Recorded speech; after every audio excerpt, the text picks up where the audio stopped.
Greetings, one and all, and welcome to episode number 53 of Thoughts and Hunches, making money in bunches and sucker punches. Your boy Stoney is back for the 53rd time, and I'd like to welcome all of my fellow hustlers, lowlifes, hoodlums, scumbags, cheats, hustlers, fienders, degenerates, and let's not forget, thanks to viewer feedback, perverts, criminals, horn dogs, virgins, jackoffs, jihadists, and altar boys. Season 2, episode 20. The reason you keep coming back is because all I do is win. And proof positive last week, the last week of the NFL regular season, and I knocked it out of the park. Blew everybody away, went 13-3 in my selections, which is just stupid numbers. And it doesn't even matter that I missed both sides of the Ncaa National Championship where I had Bama in the over and they both lost. Doesn't even matter, right? Let's go over the numbers before we get on to NFL playoff weekend, wild card weekend. I don't buy into this super wild card. I don't know where that came from. It's always been wild card weekend, divisional playoff, championship games, and Super Bowl. Super wild card? Why? Because there's more wild card? I don't get it. Wild card weekend is wild card weekend, period. That's what we're going to call it. Here are the numbers from last week, and they were just top notch all across the board. NFL 13-3. Yeah. Closed out the NFL season 151 wins and 85 losses. 63.98%. Basically 64%. Who does that? Your boy does. You're welcome. You're welcome. Send the checks to Stoney in Nashville. He'll get them. All the money I've made you this year. Ridiculous. And it's just going to continue. So that's NFL. Ncaa Basketball last week. 8-5. We'll take it. 66-41 on the season. 61.68%. Ncaa Basketball still getting it done, even with COVID and distractions and games being postponed. All I do is keep winning.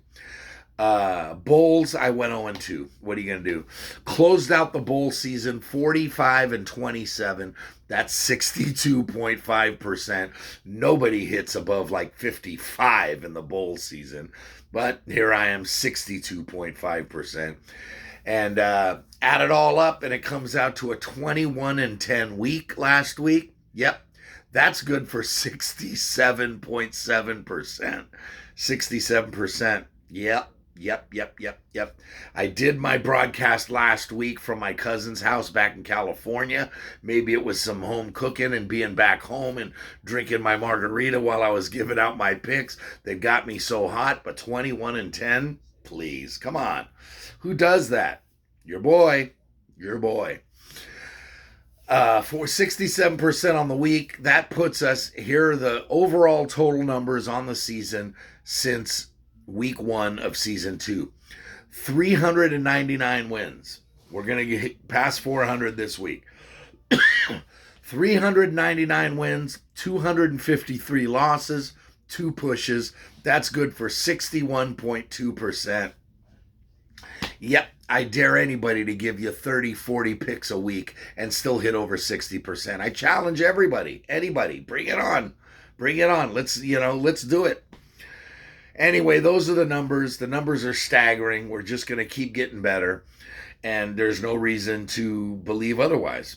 So before we get to the NFL, all right, we're going to do college basketball, all right, because Saturdays in Saturdays in January and February are awesome for college basketball.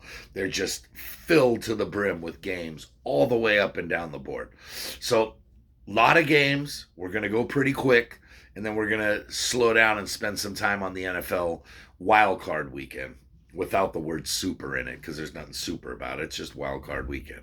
Okay, Ncaa Basketball, Saturday, starting at noon Eastern time. Let me check my timer here. Yeah, I'm good. Noon Eastern time on Saturday. We've got 19th ranked Texas Tech heading down to Manhattan, the Little Apple, to take on Kansas State. K-State's 8-7. They're not really playing that well. Texas Tech really found a groove now, and they got things going. They're all the way up to 13-3. They're ranked 19th. They're 4.5-point chalk on the road here. I'm going to take the Red Raiders. They've been playing better, and Red Raiders -4.5. Next game, noon Eastern time also. Battle of the Big East, Seton Hall and Marquette. This one's up in Milwaukee. Seton Hall comes in 11-4. They're also 1.5-point chalk against 11-6 Marquette. But I like the Warriors. Yes, I call them the Warriors. They'll always be the Warriors. They're not the Golden Eagles. Marquette, I'm going to take Marquette at home, the home dog, +1.5. Noon Eastern time, we head to the Big Ten. Northwestern heads to the Breslin Center in East Lansing to take on 10th ranked Michigan State. Remember back at the start of the season, I said this last week, remember the start of the season when everybody's, Michigan State, they always lose the battle for Atlantis and these tip-off classics and all these tournaments early in the season. And, they're 14-2 now, all of a sudden, and they're ranked 10th. They're the same old Michigan State team, the same old Tom Izzo, tough, hard-nosed defense, physical team, and they're at home, and they're 8.5-point chalk against an 8-6 Northwestern team that's just overmatched. But I like Northwestern. On the road, big number. I like them to keep it close. Michigan State wins. Northwestern gets the cover, +8.5. Last noon Eastern time game, back to the Big East. Creighton versus Xavier at the Cintas Center in Cincinnati. Xavier's all the way up to rank number 17 right now. They're 12-3, got things going, but Creighton's not far behind. They're 10-4, and Xavier is 9.5-point chalk because they're, I don't want to say invincible, but they're really tough out at the Cintas Center. Xavier wins, Creighton gets the cover, take the 9.5.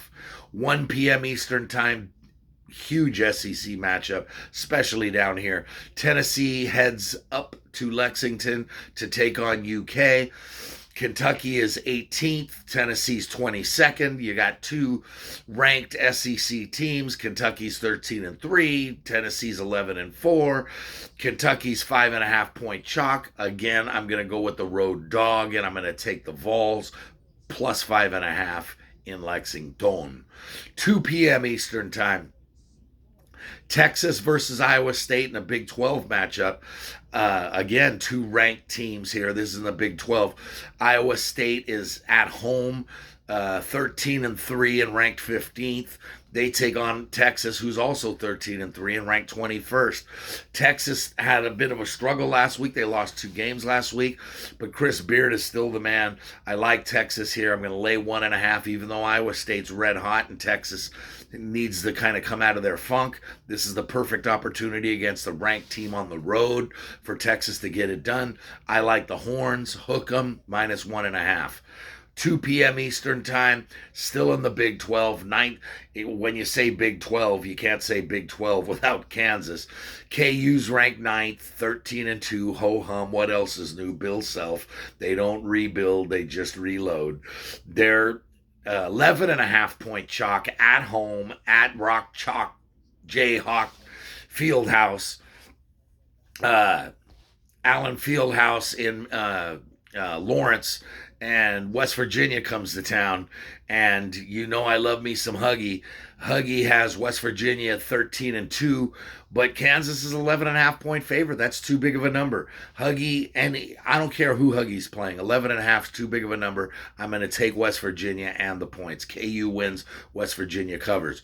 2 p.m. Eastern time, back to the SEC. Arkansas heads down to Baton Rouge to take on LSU. LSU's got their ranking all the way up to number 12 right now. They're 15-1.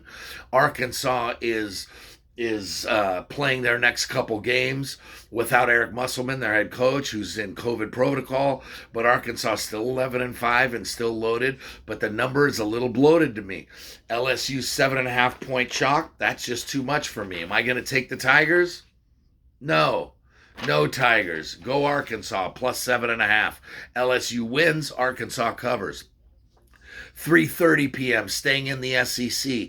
Texas A&M heads to Columbia to take on Missouri. A&M's 14-2 and 4.5-point chalk. Missouri just hasn't found their way yet. A&M starting to get rolling again, and they're only 4.5-point favorites. I'm going to take A&M, lay the points on the road. So yeah, out of all those picks I just gave you, I literally only one, two, three, four, five, six, seven, eight. I just gave you 9 picks, and 8 of them were road teams. Yeah. In January. February gets a little tougher, but anyway, yeah, we're going to keep rolling with the road teams. Well, actually, now we go back to a home team. 4 p.m. Eastern time, we head out west to the WCC and the Gonzaga Bulldogs. Preseason number 1, top 5 team all season. They're going to be loaded. They are loaded. They're 13-2. They head up down south to take on Santa Clara in the Bay Area, and the Zags are 14.5-point favorites against a very good 11-5 Bronco team. I'm going to take Santa Clara here. Gonzaga wins. Santa Clara covers. Take the 14.5. 4 p.m. Eastern time, back to the Big 12. This one, TCU is hosting Oklahoma. Oklahoma's 12-4. TCU's 11-2. 2 more very good teams in the Big 12. I like TCU in this one. I'm going to take the 1.5 at home road dog. Barks. 4:30 p.m. ACC action. Wake Forest heads up to Charlottesville to take on Virginia. Virginia's 10-6, Wake's 13-4, and are very quietly putting together a good run. UVA's 10-6. They're not the same old Tony Bennett teams. They're still 3.5-point chalk at home. They're always tough at home, but I like Wake. I'm going to take Wake on the road. 5 p.m. Eastern time. We're going to stay right here in Nashville. Belmont versus Murray State. This is a big matchup every year in the Ohio Valley. Let me tell you something. These 2 teams are the two best programs and have been for the last 10 years in the Ohio Valley. And it's one of the 2 teams that makes the tournament every year, whoever wins the conference tournament title. And tomorrow, it's here in Nashville. Belmont -5.5 over Murray State. Murray State's 13-2. Belmont's 13-3. But Belmont is real tough at home. I'm going to take Belmont to exact a little bit of revenge in their first meeting of the year. They usually meet 3 times a year, twice in the regular season and once again in the conference championship. But we're going to roll with the Bruins tomorrow, lay 5.5. 6 p.m. Eastern time, SEC action down in Starkville. 24th ranked Alabama comes in as 1.5-point dogs to the Mississippi State Bulldogs. Mississippi State's 11-4, putting together a good run. Ben Howland, you know how he does it. He does it with defense. I like Mississippi State in this one. I'm going to lay the 1.5 at home. 8 p.m. Eastern time, little Pac-12 action. In Tucson, Arizona, 13-1. And, I mean, what can you say? Who's the best team in the Pac-12 right now? Is it Arizona? Is it USC? Is it UCLA? Yeah, UCLA lost last night, but all 3 of those teams are loaded. And they're all going to be within a 3 seed in the tournament. But Zona's at home, 13-1. And they're 20.5-point chalk against Utah, who's struggling out of the gate. So as long as they keep struggling, I'm going to take Arizona, right? No, I'm not. I like Kristoviak. I like Utah in this one. They're only 8-8, but I'm 20.5. That's a big number. That's a big ask. Zona wins. Utah covers. 8 p.m. Eastern time, back to the ACC, Chapel Hill, North Carolina. The Heels are 11-4, and they're 12.5-point chalk over Georgia Tech, who comes in at 7-8. They haven't found their way yet. UNC's 11-4, but they're one of the worst 11-4 teams in basketball. They're 12.5-point chalk here. Too many points, even at home. Give me the Yellow Jackets plus all those points. 8 p.m. Eastern time, Houston versus Tulsa, Conference USA matchup. You know I love me some Kelvin Sampson, and I love Houston. 11th ranked Cougars, Cougar Paw.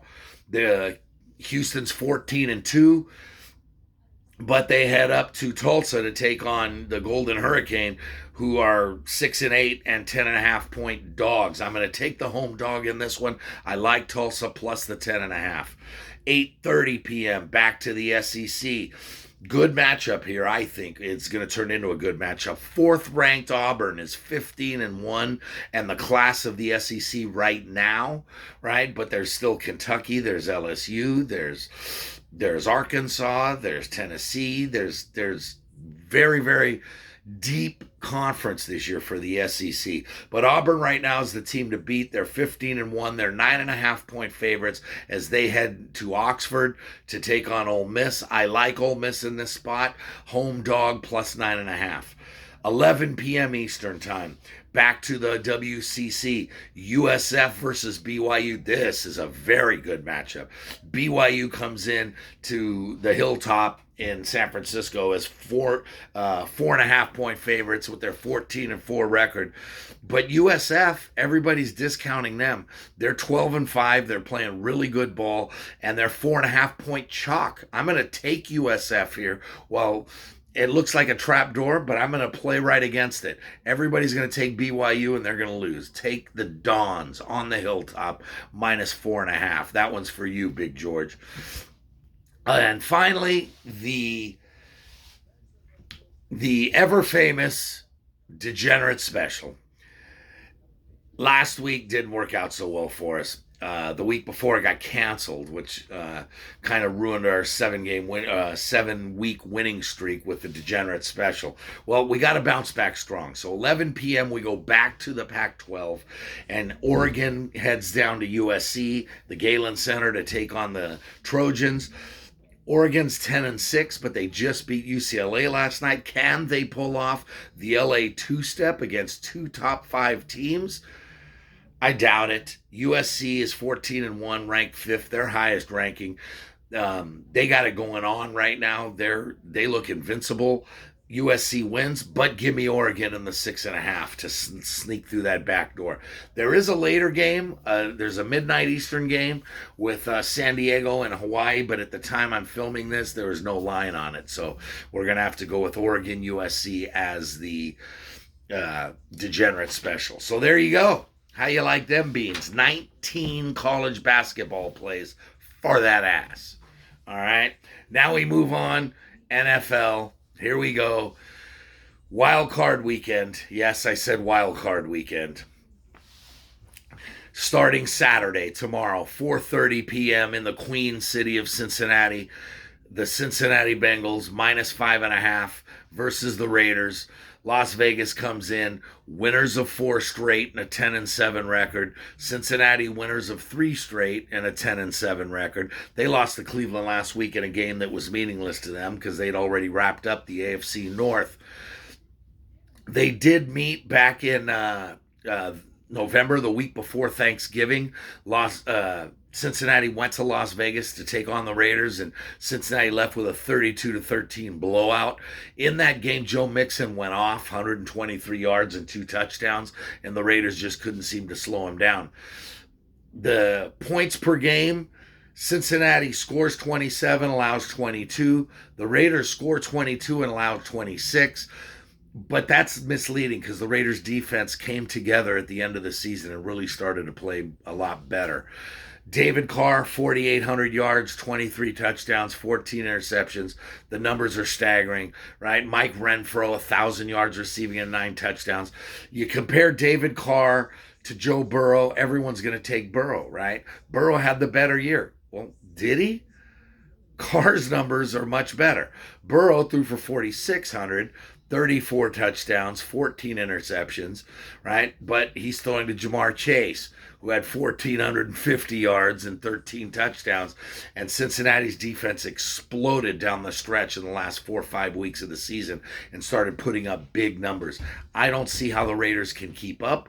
The Raiders don't have the offensive firepower. I love Josh Jacobs, and I like the way he runs. But outside of him and Darren Waller and Mike Renfro, what else do you really have with the Raiders? Derek Carr is a very good quarterback, but he's Yeah, Joe Burrow right now, it's his time. And Joe Burrow is putting together a great season. I liked Cincinnati in this spot. I'm going to lay the 5.5. I'm going to hedge against myself. All week long, I kept saying Raiders, but the more I broke down the numbers and looked, Cincinnati has to be the play here. Lay the 5.5. Take the Bengals at home. They haven't won a playoff game in 31 years. The Raiders haven't won one in 20 years. So something's got to give here, right? I think it's going to be Cincinnati getting the win, and I'm going to take the under 48.5. So Cincinnati minus 5.5, under 48.5. Saturday night prime time, 8:15 p.m. Orchard Park, New York. Bills Mafia in attendance at home. The Bills are 4.5-point favorites against New England, as these two teams meet for the third time this season. Buffalo's 11-6, New England's 10-7. And Buffalo's comes in on a 4-game winning streak. New England had won 7 in a row, but to end the season, they lost 3 of their last 4 and cost them the division in the meantime, which is why they're going to Orchard Park now instead of hosting this game in Foxborough. They met back in twice during the regular season. They split the season series with both road teams winning, which bodes well for the Pats in this spot. Mac Jones, 3,800 yards, 22 touchdowns, 13 interceptions. Solid rookie season. Not great, but solid. Damian Harris rushed for 900 yards and 15 touchdowns, because a Bill Belichick team is especially now is based on 2 things: running the football and playing defense. And Damian Harris is their workhorse, so he's going to get plenty of touches. New England scores 27 points a game, but they allow just under 18 points a game.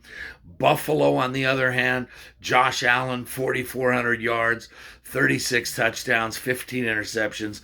Stephon Diggs, 1,200 yards and 10 touchdowns. Buffalo scores 28 and allows 17, which is the number 1 defense in points per game in the NFL.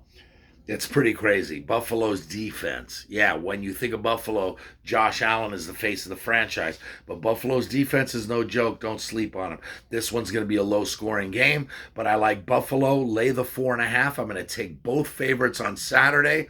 I'm Las Vegas's worst nightmare because I win, and I'm taking both chalk on Saturday. But I'm also going to take the under. So both favorites and both unders on Saturday. Moving on to Sunday, 1 p.m. Eastern Time. Tampa Bay, the defending champs, are at home, 8.5-point favorites against the Eagles.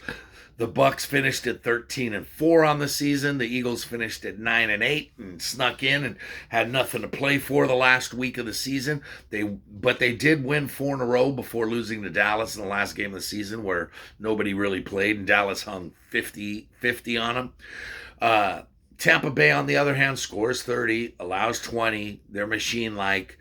Tom Brady, 5,300 yards, 43 touchdowns, 12 interceptions. The names: Fournette, Godwin, Gronk, Evans. It's all on offense. I didn't even get to the defense and tell you about Tampa Bay, which is what won them the Super Bowl last year. But Tampa Bay, every way you look at it, Tampa Bay is the pick here at 8.5-point favorites. Philly comes in 26 points a game, 22 allowed. Jalen Hurts and Miles Sanders are their run first. That's what they do, right? The New England, Philadelphia, and San Francisco are the 3 teams that run the football, and that's their identity. Well, Miles Sanders and Jalen Hurts and Jordan Howard are going to get the majority of the carries, and then when Jalen wants to air it out, he's got Devontae Smith downfield. So like I said, everything points to the Bucs. I like the Eagles. Take the Eagles on the road. Bucs win, Eagles cover. Give me the 8.5. Take the over 45.5, which is a surprise because, there's going to be rain in Tampa Bay, and Philly's going to run the ball and keep TB12 off the field. I don't give a shit. Take the over anyway. Eagles over. Sunday, 4:30 p.m. One of the most classic matchups ever, 49ers versus Cowboys. Jerry World down in Arlington. Dallas is 12-5. The 49ers are 10-7. The 49ers won 7 out of 9 to close out the season, and those 2 losses were to Seattle and Tennessee, and both those losses were on the final play of the game.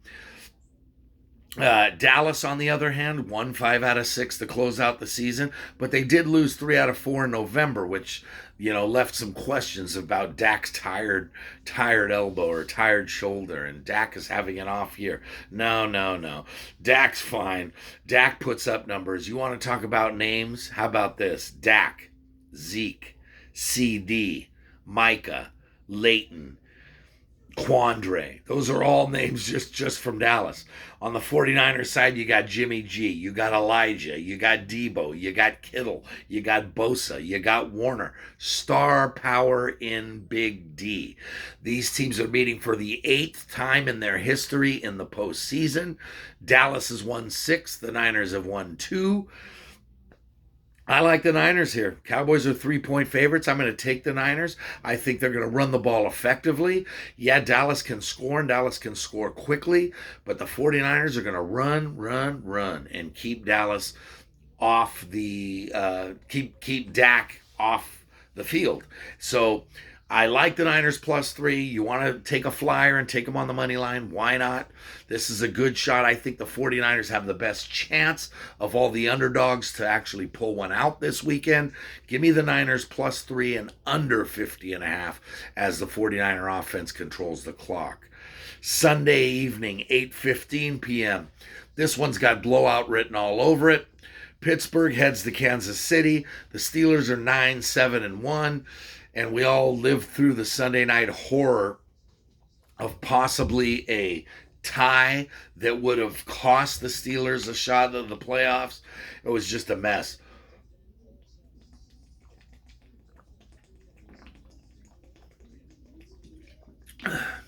But Pittsburgh, even with all their issues this year, still managed to get in at 9-7-1.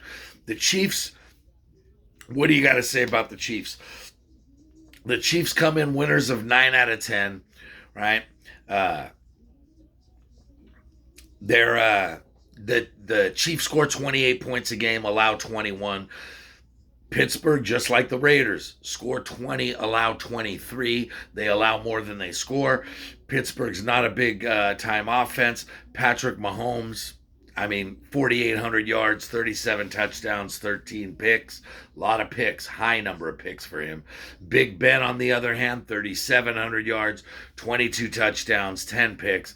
But Pittsburgh's got Najee, right? And Najee is having a great year. Offensive Rookie of the Year, 1,200 yards and 7 touchdowns. I like Pittsburgh in this one. 12.5 seems way too big of a number. Can Kansas City win by 17 or 20 points? Sure, but they won't. Give me the Steelers and all those points. Plus, I'm going to take the over 46.5. So Steelers plus 12.5, over 46.5. And finally, the last game of the week, Monday Night Football. Yes, Monday night, there is a Monday Night NFL playoff game for the first time in history. And it's 2 teams that have already met this season, right? Met twice this season. Cardinals versus Rams down at SoFi in L.A., La La Land. The Rams won the West, finished 12-5. The Cardinals shit themselves and struggled down the stretch to finish at 11-6. The Rams had won 5 in a row before losing last week to the 49ers in overtime. The Cardinals have lost 4 out of 5. They split the 2 teams split the season series with the road team winning each game. Here's the big stat for me is that the Cardinals are 8-1 on the road this year, which is just fantastic. And I see that continuing. Can they win? Sure. I don't know if they can. Rams are 4-point favorites. Stafford, all right, Matt Stafford, 4,800 yards, 41 touchdowns, and a league-high 17 interceptions. 17 interceptions, yeah. Cooper Kupp, all-world everything wide receiver this year. I'm still not sold on the Rams running. They don't run the ball well. Whether it's Sony Michel or anybody else they throw in there, doesn't matter. The Rams live and die on the arm of Matt Stafford. He's good enough to win, but he's also good enough to cost you a game too.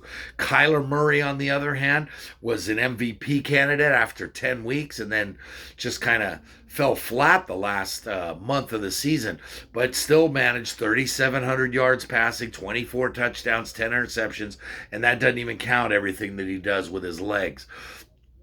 But James Conner has been a revelation for the Cardinals in running the ball. Christian Kirk emerged as a big-time go-to receiver in the absence of DeAndre Hopkins. Now, yeah, not having Hopkins is going to hurt, and that's going to tell a lot of people to take the Rams. The teams are very evenly matched. The Rams score 27, allow 21. The Cardinals score 26 and allow 21. This is going to be a good one. Like I said, the Stafford can win it, and he can lose it. Rams win, Cardinals cover. Give me the Cardinals plus the 4 on Monday night, and give me the under 49.5. So there's all 6 NFL plays with totals, giving you 12 NFL plays to go along with the 19 Ncaa basketball plays I give you. That's a grand total of 31, just like last week. Well, I gave you 32, but one game got canceled. So we went 21-10. I went 21-10 last week. Can I match it or can I beat it? Who knows? We'll see. We'll get after it and find out. So anyway, just remember the cardinal rules. If you want to win money, you got to bet. If you want to win big, you got to bet big. To me, the action is the juice. Got a new one for you. Scared money don't make money. There's money on the streets that can't be ignored. And finally, good luck to you.